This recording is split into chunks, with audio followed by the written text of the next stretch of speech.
coming to the last part of Bryophyta, that is about vegetative reproduction, economic importance, life cycle pattern and classification of Bryophyta. Clear? In last class we have discussed about sexual reproduction in Bryophyta. So first of all we will discuss the life cycle pattern. Now here you can see that the main plant body is gametophyte, that is haploid. In this gametophytic plant body, sex organ, that is the male sex organ Enthredia and female sex organ Archegonia will be formed. Enthredia will bear male gamete entherozoite and Archegonia will bear female gamete egg cell. Clear? Fertilization will occur. Fertilization, as I told you in last class, is internal. Fertilization, or for fertilization, for movement of gametes, we use two terms. Number one, zoidogamy, and number two, chemotactic movement. Third thing which I told you, that entherozoites in case of Bryophyta are biflagellated. Clear? So fertilization is internal, resulting in formation of zygote. Now here one thing you have to keep in your mind for competition, that since gametes are haploid and the main plant body is also haploid, so gamete formation will not involve meiosis. Gamete formation will occur by mitosis. Clear? Here gamete formation will occur by mitosis. Clear? So gametes will be formed by the cell division, that is mitosis. Now zygote is the first cell of sporophytic generation. Zygote is the first cell of sporophytic generation. Zygote will divide again mitotically. So zygote is dividing by mitosis cell division only, resulting in formation of multicellular sporophyte. Zygote divide mitotically to make multicellular sporophyte. This multicellular sporophyte is represented by foot, seta and capsule. Clear? Where I told you that foot help in attachment with the gametophytic plant body and absorb raw material. Seta is connection between capsule and the foot, and capsule is the main fertile part. Clear? About capsule. Inside capsule, sporangium or spore sac is formed. Spore sac will have spore mother cells which will be diploid, because capsule is a part of sporophyte, that is 2x. So spore mother cells will also be 2x. Clear? Spore mother cells will divide by meiotic cell division. So please keep in your mind that here meiosis is involved in making of spore. Since meiosis is involved in making of spore, so the type of meiosis is called as sporic meiosis. So in Bryophyta, sporic meiosis occur. Done? Spores will germinate to make protonema in case of mosses, or will directly develop into the main plant body via embryo in case of Bryopsida or Anthoceratopsida. So protonema is the gametophytic part, या filamentous gametophyte in case of mosses only, not in case of Marchantia or liverwort or hornwort. Now in this life cycle, these many stages are haploid, so will represent to gametophytic generation. These stages are diploid, so will represent to sporophytic generation. Clear? Gametophytic generation and sporophytic generation. Am I clear?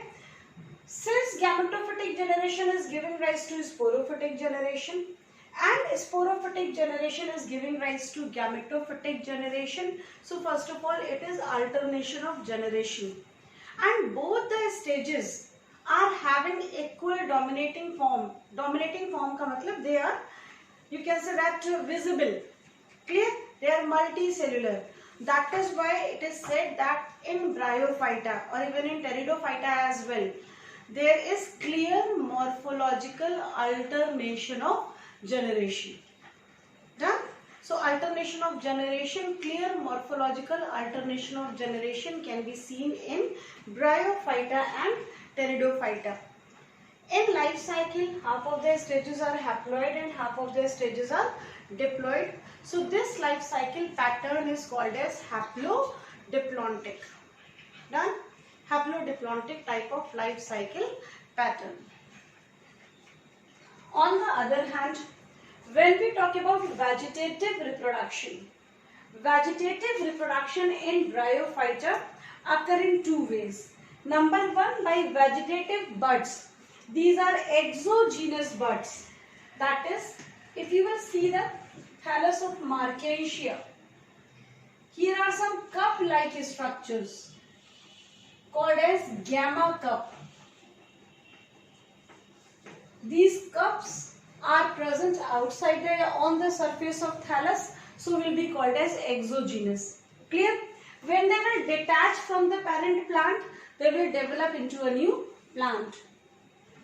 On the other hand, if Protonema will break into several pieces, then each piece can develop into a new filament. So that is by vegetative propagation, by fragmentation in case of Protonema.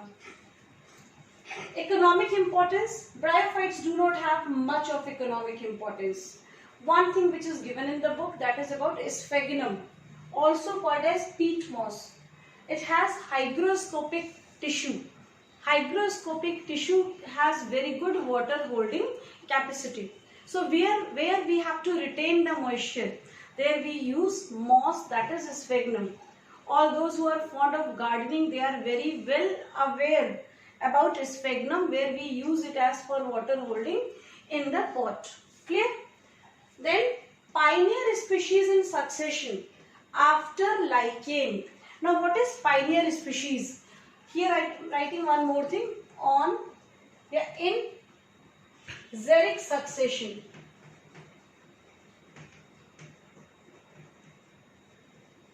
On rocks, when vegetation appear, the first vegetation which appear is lichen, which is followed by bryophyte.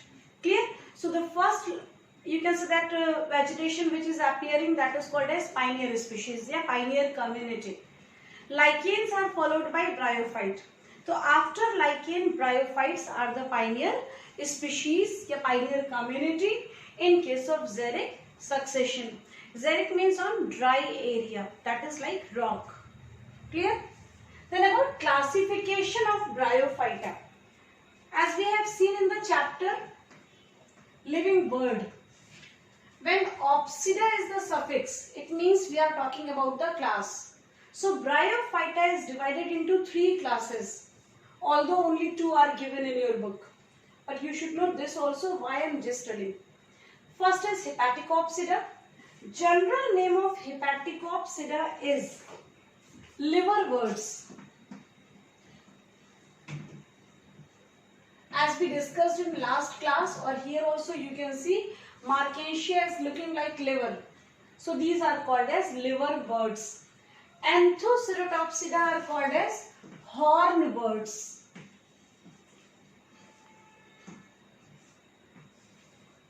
And Bryopsida are called as mosses. So these are general names. If we see the vegetative structure, so in case of liverbird, vegetative structure is thalloid with unicellular rhizoids. In Anthoceratopsida also, it is thalloid with unicellular rhizoid. But in mosses, it is leafy with multicellular rhizoids. For your examination, you may get difference in Hepaticopsida and Bryopsida. Anthoceratopsida, since is not given in the book, it may not be asked. Clear? But see the difference? Thalloid and leafy, unicellular rhizoid and multicellular rhizoid. Clear? After that, dispersal of spores by elaters.